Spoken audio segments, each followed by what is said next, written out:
अब मैं question number 1 बताने जा रहा हूं, चैप्टर एक्सरसाइज नंबर 8.1 ट्रिग्नोमेट्री का।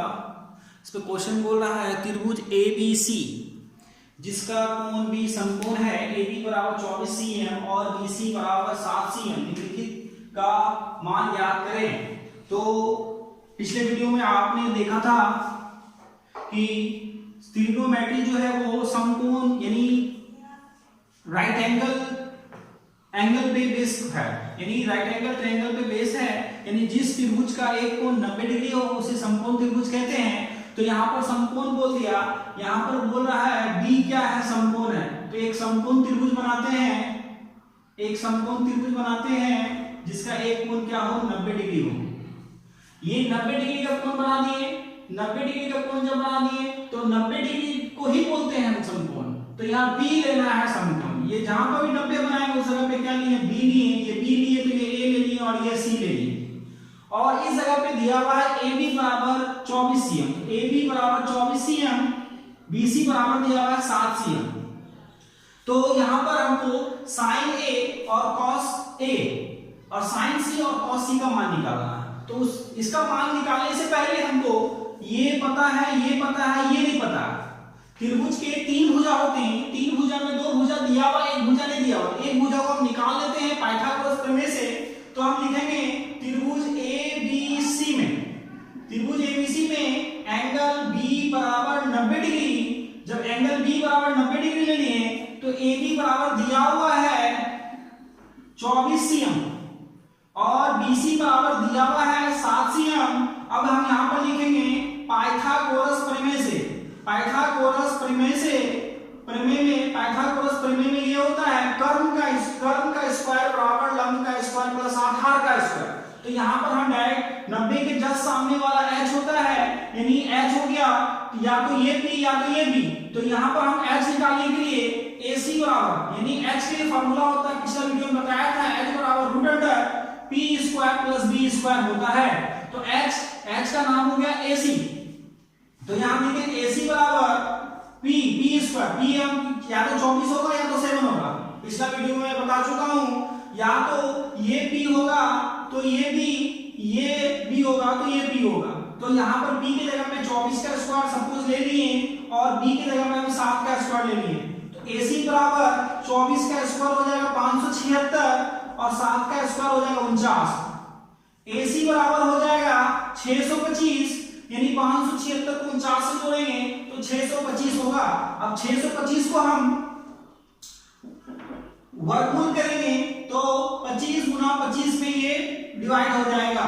तो ये 2 25 का 25 बाहर हो गया। तो AC बराबर हो गया 25 cm। इसका मतलब ये जो आया ये हो गया 25 cm AC। अब त्रिभुज के तीनों भुजा पता चल गया। अब हम आते हैं वैल्यू में। क्वेश्चन नंबर फर्स्ट में निकालने को बोला है sin A और cos A, यानी sin A और cos A में पहले हम यहां पर जो देखते हैं sin के साथ एंगल A है, cos के साथ भी एंगल A है।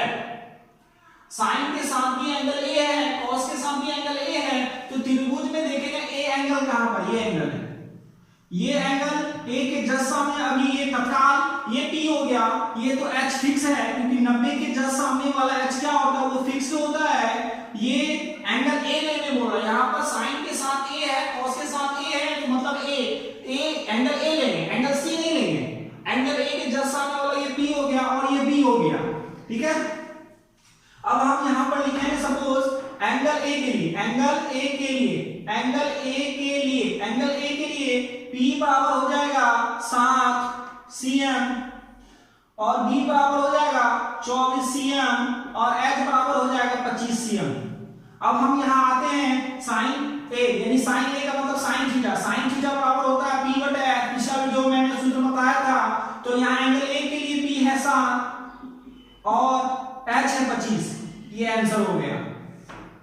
और cos थीटा का फार्मूला होता है B बटे H। एंगल A के लिए B है 24 और H है 25।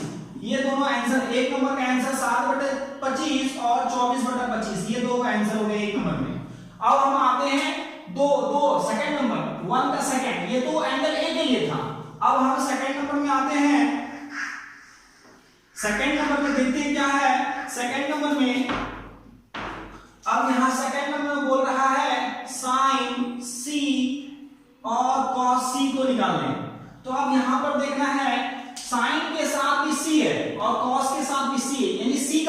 एंगल यानी कौन सी, तो अब यहाँ त्रिभुज में देखेंगे कौन सी कहां पर है, कौन सी कहां पर है, कौन सी इस जगह पे है, ये कौन सी के जस्ट सामने वाला भी तत्काल ये P हो गया, ये H तो खैर फिक्स है, H जो है ये कर्म जो है सबके लिए फिक्स है, ये P हो गया, ये H हो गया, तो ये B हो गया, ये एंगल C के लिए हो गया, किसके लिए हो गया, एंगल C के लिए। यहां लिखेंगे एंगल C के लिए, एंगल C के लिए P बराबर यहां पर हो जाएगा 24 cm और B बराबर हो जाएगा 7 cm और H तो खैर सबके लिए सेम ही है, तो साइन C, तो साइन C यानी P बटा H, तो साइन P एंगल C के लिए, एंगल C के लिए P हो गया 24 और H तो खैर 25 है, ये वो आंसर हो गई है। फिर cos C मतलब इसका ही फॉर्मूला B बटा H होता है, लेकिन एंगल C के लिए B हो गया 7 और H हो गया 25। ठीक है, अब आते हैं, ये आंसर हो गया। अब आते हैं नेक्स्ट क्वेश्चन, क्वेश्चन नंबर 2 है। क्वेश्चन नंबर 2 पे बोल रहा है आकृति 8.13 में tan p minus cot r का मान ज्ञात करें। tan p minus cot r का वैल्यू ज्ञात करने बोल रहा है। यहां पर एंगल t के साथ जो एंगल है वो p है, यहां cot के साथ जो एंगल है वो r है। तो सबसे पहले हम देखते हैं त्रिभुज में यहाँ Q बराबर 90 डिग्री है, Q बराबर क्या है 90 डिग्री, तो 90 के जस्ट सामने ये H हो गया, यानी H का वैल्यू पता है, ये दिया हुआ है, ये नहीं पता, तो हम यहाँ पर लेंगे सॉल्यूशन में त्रिभुज PQR में एंगल Q बराबर 90 डिग्री, एंगल Q बराबर जब 90 डिग्री लिए तो PQ बराबर हो गया 12 cm और PR बराबर हो गया 13 cm। हमको निकालना है QR, तो हम पिछले वीडियो में बताए थे 90 डिग्री के जस्ट सामने वाला जब भुजा निकालना रहता है तो प्लस का फॉर्मूला लगते हैं पाइथागोरस प्रमेय में। 90 डिग्री के जस्ट सामने वाला जो भुजा है यानी कर्ण, जब कर्ण निकालते हैं तो रूट वाला जो फॉर्मूला होता है पाइथागोरस प्रमेय उसमें प्लस का लगता है। अदर दोनों में निकालना है तो उसमें माइनस का फॉर्मूला निकालेंगे। तो यहां पर माइनस है QR, तो QR बराबर लिखेंगे यहां पर रूट अंडर PR का स्क्वायर माइनस PQ का स्क्वायर। QR बराबर रूट अंडर PR है 13 का स्क्वायर माइनस PQ है 12 का स्क्वायर। QR बराबर 13 का स्क्वायर हो जाएगा 169 और 12 का स्क्वायर हो जाएगा 144। QR बराबर 169 में 144 घटा दिए तो बच जाएगा 25, तो QR बराबर हो जाएगा 5 cm। इसका मतलब ये हुआ, ये जो हो गया ये 5 cm होगा। अब हम क्वेश्चन पे आते हैं, त्रिभुज के तीनों भुजा पता चल गया। अब हम क्वेश्चन पे आते हैं।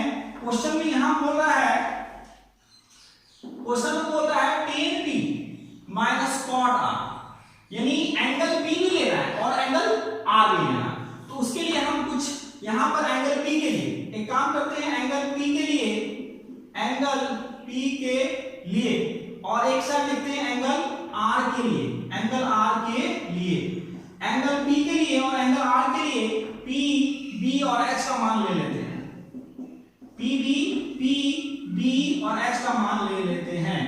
तो एंगल h जो है वो फिक्स होता है, चाहे वो एंगल p हो या एंगल r हो, h फिक्स है। h क्या 13, तो 13 इसमें भी होगा और 13 इसमें भी होगा। अब आते हैं एंगल p के लिए। एंगल p इस जगह पे है, एंगल p के जस्ट सामने वाला ये p हो गया, ये p हो गया तो ये p हो गया। तो एंगल p के लिए एंगल p के जस्ट सामने वाला लंब होगा, एंगल p के जस्ट सामने वाला लंब यानी लंब का मतलब परपेंडिकुलर मतलब p के जस्ट p बराबर क्या हो गया 5, एंगल p के लिए p हो गया 5 तो b हो जाएगा 12 cm। अब हम फिर आते हैं एंगल r के लिए, एंगल किसके लिए r के लिए, एंगल r के लिए देखते हैं। एंगल r देखते हैं कहां पर है, एंगल r इस जगह पे है, एंगल r के जस्ट सामने वाला ये हो गया p और ये हो गया b। तो एंगल p के लिए p दूसरा होगा, यानी एंगल p के लिए लंब दूसरा होगा और एंगल r के लिए लंब जो होगा वो दूसरा होगा। तो वो डिपेंड करता है एंगल पे। तो एंगल r के जस्ट सामने वाला लंब ये हो गया, यानी यहां पर p हो जाएगा 12 cm और यहां पर ये p हो गया एंगल r के लिए, तो b हो जाएगा 5 cm और h फिक्स ही होगा। अब हम आते हैं क्वेश्चन पे, tan p minus cot r। तो यहां पर देखने वाली बात, tan थीटा का फॉर्मूला होता है p बटा b और माइनस cot का फॉर्मूला होता है b बटा p। अब हम यहां पर आते हैं p किसके लिए, एंगल p के लिए। एंगल p के लिए p हो गया 5 और एंगल p के लिए ही p हो गया 12, ठीक है। माइनस, यहां क्वेश्चन से आया ये माइनस अब हम cot थीटा का फॉर्मूला होता है b बटा p, लेकिन cot के साथ जो एंगल r है, अब हम एंगल r के लिए लेंगे b। एंगल r के लिए जो b हो गया वो 5 हो गया, ठीक है, और एंगल r के लिए जो p हो गया वो 12 हो गया। तो यानी 5 बटे 12 माइनस 5 बटे 12 0 हो गया। 5 बटे 12 जब घटेगा तो ये 0 हो गया। अब क्वेश्चन नंबर 3 है, देखते हैं क्वेश्चन नंबर 3 में क्या बोल रहा है। क्वेश्चन नंबर 3 में बोल रहा है यदि sin a बराबर 3/4 तो sin cos a और tan a का परिकलित कीजिए, यदि निकालना है। तो सबसे पहले ये देखना है sin के साथ गुना कौन है, a है, cos के साथ भी कौन a है, tan के साथ भी क्या है, a है। तो a जब रहे तो एंगल a में इसमें p जो है वो p ही रहेगा, जो b है जो b ही रहेगा, जो h है वो h ही रहेगा। चेंज कब होता है pb का वैल्यू, जब यहां पर एंगल a दिया हो और यहां पर एंगल b दिया हो, एंगल a और एंगल b अलग अलग एंगल दिया हो तो उस जगह पे p और b का मान चेंज होता है। लेकिन इस जगह पे यहां पर भी एंगल a है, यहां पर भी एंगल a है और यहां पर भी एंगल a, यानी कि जो p होगा वो p ही रहेगा, जो b है वो b ही रहेगा, जो h है वो h ही रहेगा, इसमें चेंज नहीं होगा। तो यहां पर देखते हैं सॉल्यूशन में sin a बराबर हो गया 3/4, तो sin थीटा यानी sin थीटा बराबर होता है p बटा h। इसका मतलब p बराबर हो गया 3 और h बराबर हो गया 4। p दिया हुआ h दिया हुआ, क्या दिया हुआ b। पाइथागोरस प्रमेय में b बराबर होता है h square minus p square, h square minus p square. तो b बराबर हो जाएगा, h हो गया आपको 4 का स्क्वायर और p हो गया 3 का स्क्वायर। b बराबर 4 का स्क्वायर 16 हो गया, 3 का स्क्वायर 9 हो गया, तो b बराबर √7। b बराबर जो हो गया ये √7 हो गया। यहां पर sin a बराबर है, यानी एंगल a के लिए p बराबर 3 और एंगल a के लिए भी h बराबर 4 और एंगल a के लिए ही b बराबर √7। अब हमको निकालना है, लिखेंगे अब cos a बराबर cos थीटा बराबर होता है b बटा h। तो यहां पर तो एंगल सिर्फ a ही है, cos के साथ भी a है, tan के साथ भी a है और sin के साथ भी a है।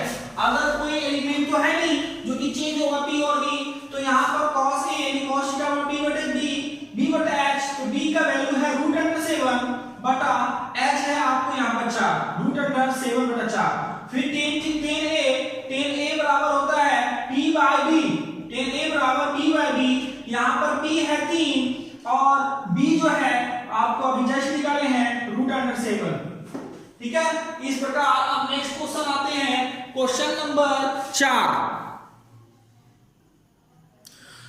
क्वेश्चन नंबर 4 में है 15 cot a बराबर 8 हो तो sin a और sec a का मान ज्ञात करना है।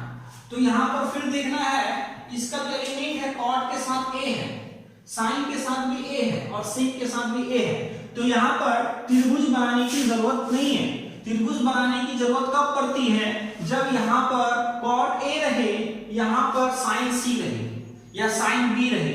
यही सेम यहां भी a है थीटा की जगह पे, यहां भी थीटा की जगह पे a है, यहां भी थीटा की जगह पे a है, तो यहां फिगर बनाने की जरूरत नहीं है। आइए देखते हैं कैसे बनता है। cot 15 cot a बराबर 8, तो 15 के साथ जो है cot गुणा का रिलेशन में, 15 के साथ जो cot है ये गुणा का रिलेशन में है, तो 15 को बराबर को उस साइड भेज दिए तो वो 8 के बट्टा में चले आया। तो 8 के जब बट्टा में आया, अब जानते हैं cot थीटा बराबर फार्मूला होता है b by b। cot theta बराबर फार्मूला होता है b बाय b। b के जस्ट सामने वाला हो गया 8 और b के जस्ट सामने वाला हो गया 15। b के जस्ट सामने वाला हो गया 8 और b के जस्ट सामने वाला हो गया 15। कर्व, यही एक फॉर्मूला है कर्व निकालने के लिए, प्लस का फॉर्मूला होता है, रूट के अंदर प्लस का, तो h बराबर p square plus b square, तो h बराबर रूट अंडर p हो गया 15 का स्क्वायर प्लस b हो गया 8 का स्क्वायर, h बराबर रूट अंडर 15 का स्क्वायर 225, 8 का स्क्वायर 64, h बराबर 225 में 64 जोड़ देंगे 289 होगा। 289 को अगर हम तोड़ेंगे तो 17 गुना 17 यानी 17 गुना 17 गुना करेंगे तो 289 होगा। 217 का 117 बाहर हो गया। इस प्रकार हम कह सकते हैं कि h बराबर 17 हो गया। h बराबर 17, b बराबर 8, p बराबर 15। तो अब हम देखते हैं आगे क्वेश्चन क्या निकालने बोल रहा है। यहाँ पर निकालने बोल रहा है साइन ए, तो साइन ए निकालने बोल रहा है। यहाँ भी ए है तो यहाँ भी ए है, इसका मतलब एंगल ए चल रहा है। एंगल ए में जो P है वही P होगा, जो लंब है वही लंब होगा, जो आधार है वही आधार रहेगा और कर्व जो होगा वो फिक्स होता है। तो साइन थीटा का फॉर्मूला होता है P बटा H।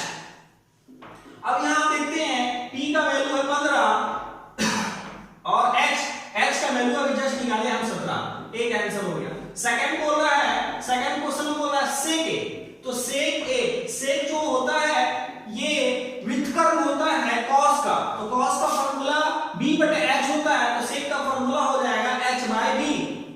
अब यहाँ h खोजिए, h अभी हम निकाले, h बराबर 17, तो h बराबर 17 पुट कर दिए और b बराबर 8। अब हो गया ये आंसर। नेक्स्ट क्वेश्चन है क्वेश्चन नंबर 5। क्वेश्चन नंबर 5 में देखते हैं, नेक्स्ट क्वेश्चन है यदि sec theta, question number 5, sec theta बराबर 13 बटा 12 हो तो अन्य सभी त्रिकोणमिति अनुपात निकालना। अन्य सभी त्रिकोणमिति का अनुपात निकालना। तो अन्य सभी त्रिकोणमिति हम जानते हैं कि त्रिकोणमिति जनरली 3 होता है। त्रिकोणमिति जनरली 3 होता है। पहले देख लीजिए कौन कौन होता है। Sine theta, cos theta, tan theta. Sine का जस्ट व्युत्क्रम होता है कॉसेक थीटा, कॉसेक थीटा, और कॉस का जस्ट व्युत्क्रम होता है सेक थीटा, और टेन का व्युत्क्रम होता है कॉट थीटा। यानी साइन थीटा बराबर p बटा h, तो कॉसेक थीटा बराबर हो जाएगा h by b। Cos theta बराबर b बटा h होता है तो सेक थीटा बराबर हो जाएगा h by b। Tan theta बराबर p बाय b होता है तो कॉट थीटा बराबर हो जाएगा b बाय b। यही हो गया आपको त्रिकोणमिति अनुपात, यही निकालना है, त्रिकोणमिति अनुपात निकालना। यानी p, b और h तीनों चीज होना चाहिए तभी ये निकलेगा। अब आते हैं क्वेश्चन सॉल्यूशन पे। सॉल्यूशन में बोला है सेक थीटा बराबर 13 बटा 12, तो सेक थीटा का फॉर्मूला होता है h by b। Sec theta का फॉर्मूला होता है h बाय b। तो जस्ट h के सामने वाला हो गया 13, h के जस्ट सामने वाला 13 हो गया और b के जस्ट सामने वाला हो गया 12। तो यहां पर h दिया हुआ है, b दिया हुआ है, तो यहाँ h भी दिया हुआ है, b भी दिया हुआ, तो निकालना है b। तो b के लिए फॉर्मूला होता है root under h square minus b square. तो b इक्वल टू h हो गया आपको 13 का स्क्वायर माइनस b हो जाएगा 12 का स्क्वायर। तो b इक्वल टू 13 का स्क्वायर हो जाएगा 169 माइनस 12 का स्क्वायर हो जाएगा 144। p इक्वल टू 169 में 144 घटाएंगे तो हो जाएगा 24। तो p बराबर हो जाएगा रूट अंडर 5 into 5, तो p बराबर हो जाएगा 5। अब यहाँ पर h भी पता चल गया, h बराबर 13, b बराबर भी पता चल गया और b बराबर भी निकाल लिए। h भी पता, b भी पता और p भी पता हो गया। अब यहाँ पर थीटा है, थीटा के जगह पे सब जगह थीटा लेना है, सब जगह थीटा लेना, थीटा ही लेना है। ना यहाँ पर a लेना है, ना यहाँ पर b लेना है, ना यहाँ पर c लेना है, यहाँ पर थीटा ही लेना है। तो यहाँ पर परिकलन जो है ये चेंज नहीं हो रहा है, यहाँ पर p p ही रहेगा और b b ही रहेगा और यहाँ h h ही रहेगा। अब हम आते हैं जो निकालने बोल रहा है, तो इसमें देखते हैं पहला वाला साइन थीटा। साइन थीटा बराबर होता है p बटा h। तो यहाँ देखेंगे p क्या है, p निकाले जस्ट 5 और h जो हो गया आपको h है 13, एक आंसर हो गया। दूसरा है cos थीटा, तो cos थीटा बराबर होता है b बटा h, तो b 12 है और h 13, ये तीसरा आंसर हो गया। नेक्स्ट है टेन थीटा, तो टेन थीटा बराबर होता है p बाय b, तो p P यहाँ दिया हुआ है, अभी जस्ट निकाले हैं 5, P जस्ट अभी निकाले हैं 5 और B हो जाएगा 12। अब उसके बाद आते हैं cosec थीटा। cosec थीटा बराबर होता है h by p। तो h हो गया आपको यहाँ पर h हो गया 13 और p अभी जस्ट निकाले हैं 5। अब हम आते हैं सेक, तो ऑलरेडी दिया हुआ था क्वेश्चन में, सेक क्वेश्चन में दिया हुआ था, हमको निकालना लास्ट कॉट। तो cot थीटा बराबर देख लेते हैं, cot थीटा बराबर होता है b by p, cot theta बराबर b by p। तो यहां देखेंगे b का वैल्यू है 12, तो b की जगह पे 12 पुट कर दिए और p की जगह पे जस्ट निकाले 5। ये टोटल हो गया, इसी को बोलते हैं त्रिकोणमिति अनुपात। ये सभी आंसर हो गया त्रिकोणमिति अनुपात। नेक्स्ट क्वेश्चन है क्वेश्चन नंबर 6।